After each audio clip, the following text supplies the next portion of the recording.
1000 hari pertama kehidupan, pondasi membangun generasi emas. Apa itu 1000 hari pertama kehidupan? Periode 1000 hari pertama kehidupan merupakan rentang waktu yang sangat penting, dimulai sejak kehamilan yaitu 270 hari hingga anak berusia 2 tahun yaitu 730 hari. Total 1000 hari ini disebut periode emas karena dalam waktu inilah terjadi proses pertumbuhan dan perkembangan otak, fisik, serta sistem metabolik yang sangat cepat dan menentukan masa depan anak. Lalu, mengapa 1000 hari pertama kehidupan ini penting? Yang pertama, pertumbuhan otak yang sangat pesat. Sekitar 80% perkembangan otak terjadi sebelum anak berusia 2 tahun. Kekurangan gizi pada masa ini dapat menghambat kemampuan kognitif, motorik, dan bahasa anak. Yang kedua, pertumbuhan tubuh yang sangat cepat. Pertambahan panjang badan dan berat badan paling signifikan terjadi dalam 2 tahun pertama kehidupan. Ketiga, penentuan status kesehatan jangka panjang. Kekurangan gizi pada periode ini menyebabkan adaptasi metabolik atau metabolic programming yang meningkatkan resiko obesitas dan penyakit tidak menular seperti diabetes, hipertensi, penyakit jantung di masa dewasa. Keempat, yaitu waktu emas intervensi atau peluang terbaik intervensi.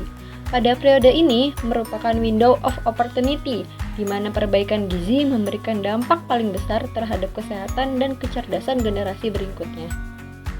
Lalu, bagaimana dampak gizi 1000 hari pertama kehidupan terhadap kecerdasan dan kesehatan di masa depan? Yang pertama, ada dampak jangka pendek. Kekurangan gizi kronis selama 1000 hari pertama kehidupan, terutama energi dan zat gizi makro seperti zat besi, seng, vitamin A dan asam folat dapat menyebabkan stunting, yaitu kondisi gagal tumbuh dengan tinggi badan menurut umur di bawah min 2 standar deviasi dari standar WHO.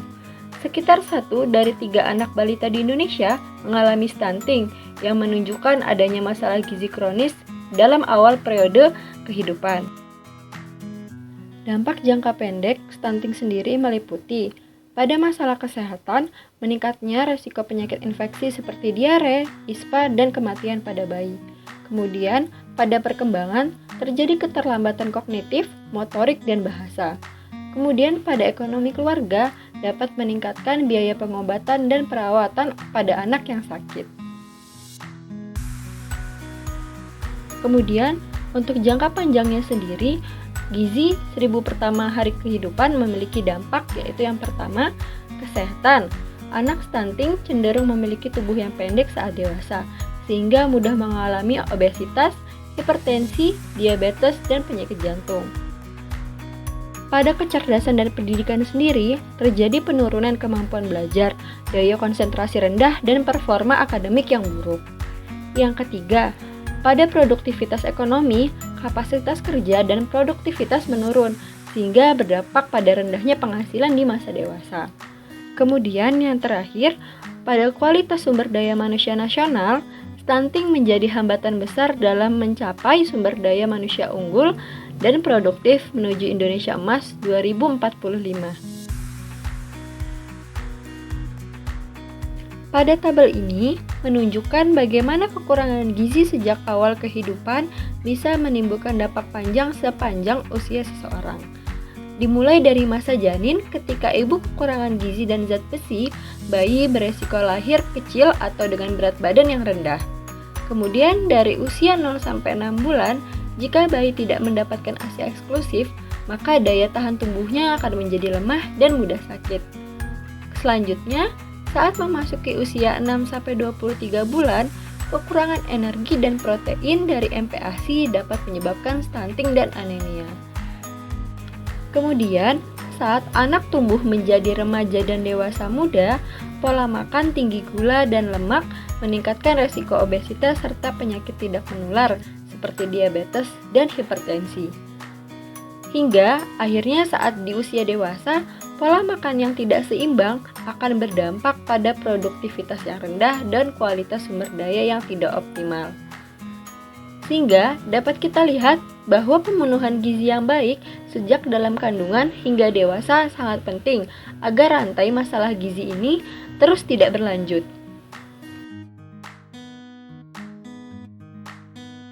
Selain itu, gizi yang cukup dan berkualitas pada 1000 hari pertama kehidupan juga berdampak terhadap perkembangan otak. Jumlah sel otak dan sinapsis yang terbentuk dipengaruhi oleh jumlah gizi yang cukup dan berkualitas. Kemudian ada kecepatan transmisi saraf yang mempengaruhi daya ingat, fokus, dan kecerdasan. Kemudian, apabila kekurangan zat gizi penting seperti protein, zat besi, seng, dan yodium, maka pada masa ini dapat menyebabkan gangguan perkembangan pada otak secara permanen. Lalu, apa yang bisa kita lakukan?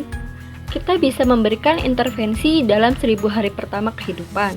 Yang pertama, ada intervensi gizi spesifik yang difokuskan pada individu, terutama ibu hamil, ibu menyusui, dan anak usia di bawah 2 tahun, yaitu balita.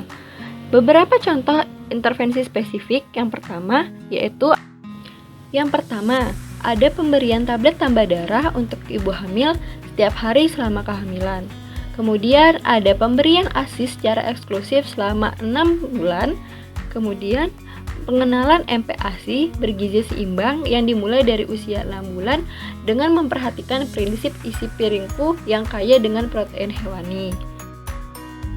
Selanjutnya, ada pemberian suplemen vitamin dan mineral untuk anak, yaitu vitamin A, zinc, dan zat besi. Selanjutnya, yang terakhir, ada pemantauan pertumbuhan dan status gizi secara rutin yang dilaksanakan di posyandu. Selain intervensi gizi spesifik, terdapat intervensi gizi sensitif, yaitu berfokus pada faktor pendukung seperti lingkungan dan keluarga yang ikut mempengaruhi status gizi, seperti perbaikan sanitasi dan akses pada air bersih. Kemudian, selanjutnya ada pemberian pendidikan dan pemberdayaan ibu serta kadar gizi. Yang ketiga, ada ketahanan pangan rumah tangga. Yang keempat, ada perencanaan keluarga dan jarak kelahiran ideal. Yang kelima, ada peningkatan stimulasi perkembangan anak. Periode 1000 hari pertama kehidupan adalah masa yang paling penting dalam menentukan pembentukan generasi emas Indonesia. Intervensi gizi yang tepat selama ini, mulai dari masa kehamilan, menyusui, hingga usia 2 tahun, akan menghasilkan anak yang sehat, cerdas, aktif, dan produktif. Sebaliknya, kegagalan memenuhi kebutuhan gizi pada masa ini dapat meningkatkan dampak permanen sepanjang akhir hayat.